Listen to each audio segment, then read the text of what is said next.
Hey, morning guys, welcome back to Mullin Farm. I hope you're all keeping well. Hey, so it's a beautiful winter's day here in Taranaki, absolutely amazing actually. It's about 14 degrees today, sun's out, grass is growing. We just thought it might be a good opportunity to show you a bit about our cows on the crop, because we've only got a couple of days left of this. So this is the regrowth that we had from our mixed summer crop we fed in summertime. Some of you would have seen our video that we did on those earlier on. And so what happened is, after we grazed it off, we had amazing regrowth, and we decided to just leave it and not sort of graze it as part of our regular round for the rest of the milking season, and just to leave it for winter feed. The reason that we chose to do that was because it came back really brassica heavy. So some of you will remember that we actually planted our grasses and clovers in with this mix, and the idea was it was going to be our permanent pasture mix. But as just happens with these crops sometimes, yeah, for some reason, I think possibly because it's been an effluent paddocks, the brassicas just went crazy. So we got amazing regrowth from the brassicas, and the grasses came back okay. The clovers were really quite good, but yeah, it was quite brassica heavy. So rather than graze it as part of our round, we decided to leave it for winter feed, which has worked really, really well. So these paddocks, we would normally get about 4 days off.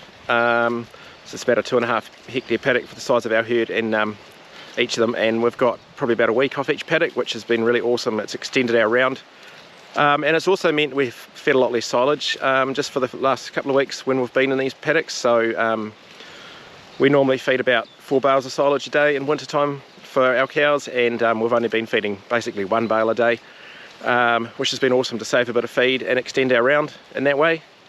So the way we've been feeding them is I'll come back here out early in the morning and let them onto their crop, leave them on here till probably 1 or 2 o'clock in the afternoon, and then put them off into a break of grass in the next door paddock with a bale of silage, just to keep them happy for, you know, overnight and stuff, and then put them back on the crop in the morning.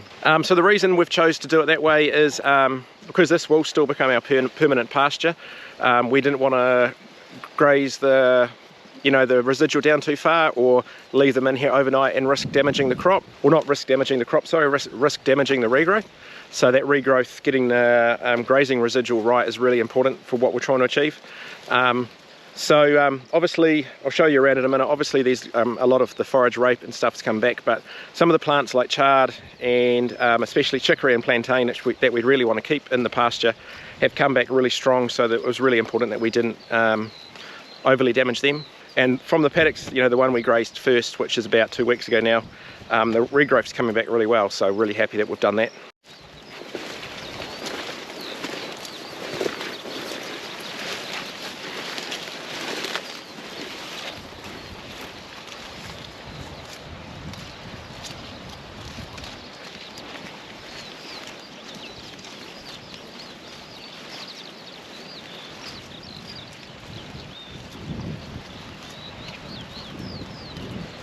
So it's actually worked out really well. I've been giving the cows quite a big area, so if, say, we planted this just as a winter crop, you'd probably give them a much smaller area. But since we're trying to achieve, to get the best feed off it that we can at the moment, but we're obviously not going to cultivate these paddocks and then, fully regrass them. So it's kind of a trade-off: get as much feed out of them as we can, but also protect, like I said earlier, the regrowth, or the residual, so that we get good regrowth off them.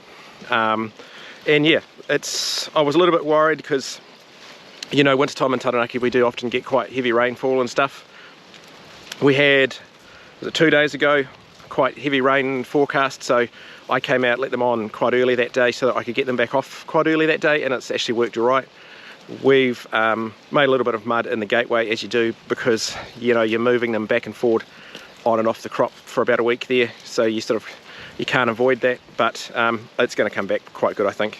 What I've actually done is started at the bottom of the paddock, so I grazed half of the crop through the bottom gate into the next door paddock when I was taking them sort of on and off, and then once we got halfway up the paddock, I've come through the top gate, and that's just to try and sort of minimise the number of times we're going through one gate, to sort of, yeah, try and avoid making too much of that sort of treading damage.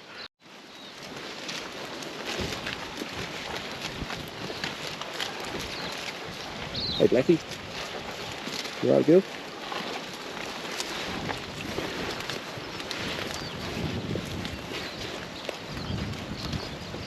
This is number 40, or Naughty 40 as my son named her. It's actually quite surprising to see her on the right side of the fence. She's normally somewhere else, wherever she wants to be. I think it must be the air shire in here. She's a lovely cow though, just causes a bit of trouble.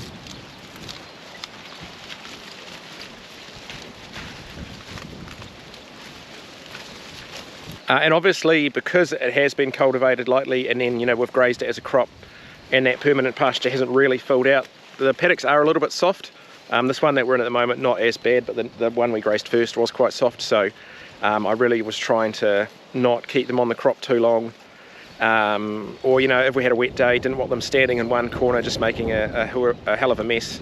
And, you know, damage that soil structure, because a big part of what we're trying to do with these crops is actually improve the soil health and the soil structure, so didn't want to damage it more by grazing it poorly. So I'm actually really happy with how it's gone. The whole crop thing, like the summer crop and that, went really, really well. We got amazing feed off it. You know, like sunflowers and stuff up here, and vetch was one of the really cool plants I liked. So vetch is a legume, sort of same family as clover and stuff, so it helps fix nitrogen from the atmosphere. So the vetch would climb up all the other stuff and then grow along the top of the crop, so that was really cool. It worked really, really well in summertime. We got amazing feed off it, and it was able to, like, we had a really bad drought here in summertime, and it was one of the big things that helped us, you know, lengthen our round. So from about Christmas on, we were on about a 50-day round, which was amazing. Like, we still got really short, but the cows were still going into, you know, okay pasture right up till about, you know, the start of March, before we started to get quite tight. And yeah, it wasn't like until about the start of March that I actually had to start feeding out silage, so the crop worked really well from that point of view. But like I say, it's been a real learning curve.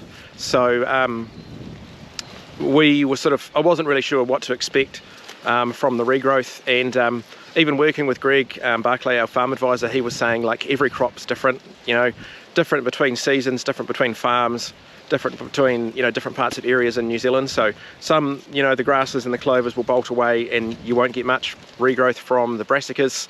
Some will be like what we got this year, where the brassicas will really take off and those clovers and stuff will be a bit slower. So you really just have to work with what you've got year in, year out. As it's turned out, it's worked really well. We were able to leave these two paddocks, you know, so we were on a 50-day round. To leave these two paddocks, it basically took, say, 4 days out of our round, which we were already on a 50-day round, so it didn't matter. So it was awesome to be able to leave these paddocks to graze in wintertime. The cows were possibly a little bit light drying off, so it's been quite good to have this feed up our sleeves to try and feed them up. And, you know, it's meant, yeah, it also meant, I suppose, the paddocks have had a big period there where they haven't been grazed, so as far as soil health and letting the all the microbiology in the soil and stuff do its thing, it's probably been really cool to be able to give them that rest, especially as they're both long-term effluent paddocks. So that's something that we've been really happy with. And then, you know, the regrowth that's coming back now after grazing them, the likes of the bigger brassicas, like the forage rape and stuff, that are still doing quite well, but it's going to be less, I think, and a bit more of like the plantains and chicories and chards and stuff, which is quite cool. So I'll show you the regrowth from our first paddock shortly, but what we've decided to do, I've just ordered some seed to undersow them now. So that will be our ryegrasses and our timothy and some of those other pasture species, other grass and clover species that we want to get established, so that we're sort of trying to get away from just the ryegrass white clover mix. So basically I'll leave these paddocks for another week or 10 days or so, and then when we've got the right kind of weather, so we've had a few, say, sunny days, surface and stuff of the paddocks feels like it's going to be okay to drive on, I'm going to actually undersow those grasses into them. So I'll show you when I walk down through the regrowth shortly, but the idea is that, you know, all the chicories and plantains and stuff, they're taking off really well, so we're going to get really good regrowth from them. But there's also plenty of bare space in the soil there, which will be perfect for getting grasses in. And I think since these have both been, yeah, like I said, long-term effluent paddocks, we'll probably have trouble. Otherwise, if we just leave those spaces, they're probably just going to grow weeds. So there's still a bit of, you know, nightshade and stuff in these paddocks, which it hasn't been a problem because the cows have, you know, when the cows come and graze it, they knock it down really well. So I feel like if we get the grasses in the pasture established really well in there now, it will fill up a lot of the spaces which in the past would have been filled with those weeds. And obviously being regen, we're trying to limit our chemical use. So we really don't want to be doing any broadcast you know, spraying with herbicides, and obviously with a lot of the brassicas we've got in here we can't anyway because it would just kill them.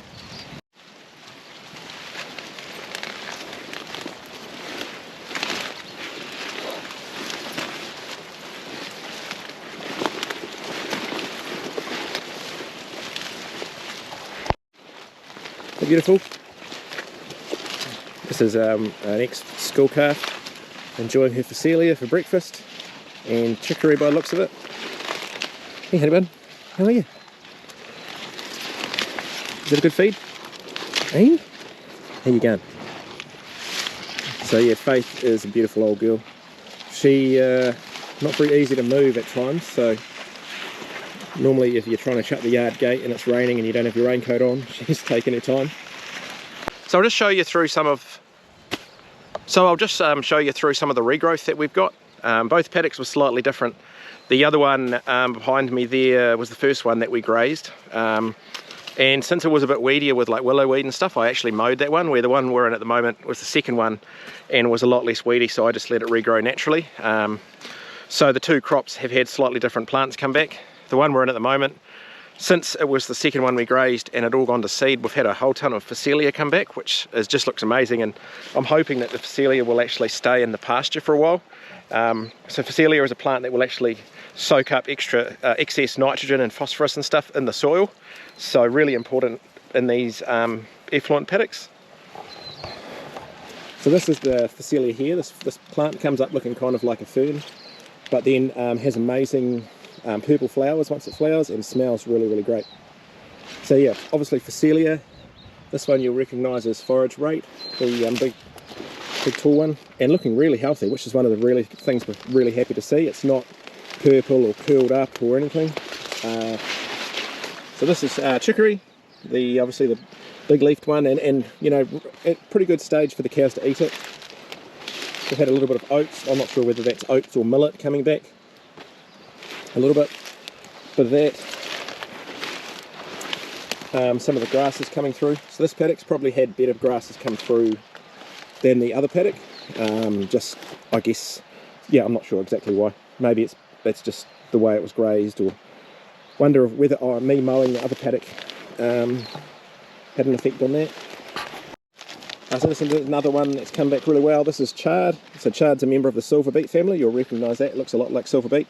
So that's another one which has been growing really well, and the cows really get some really good feed value out of it. So daikon radish. So the daikon radish, there's the odd one that's come back really well, or perhaps maybe those are ones that the cows didn't completely graze, so they've actually hung around and the tops have grown back. But yeah, as you can see, it's just an amazing crop. So I mean, it's up about just below my waist. I'm not overly tall, I'm about 5'6", but you know, it is really good feed. It's grown back really well. I learned a really valuable lesson on the first day. I put the fence up that I need to wear my wet weather gear because I got absolutely drenched walking through it. So I've got my leggings on today to put the fence up. One of these things I should have known.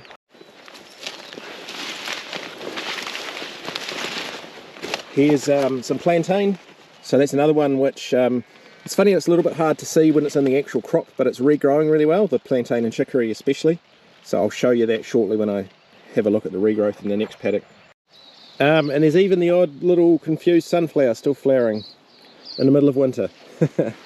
So it's quite cool to see the odd ones popping up here and there. So this is just an area where it's come back a bit better with the grasses and plantain and stuff. This is actually pea growing back, which is quite cool. There's been a little bit of the pea and the beans and stuff regrowing, so it's going to be really interesting to see how they sort of persist in the pasture as we go forward. So I'm just going to be quick because I'm almost out of SD card.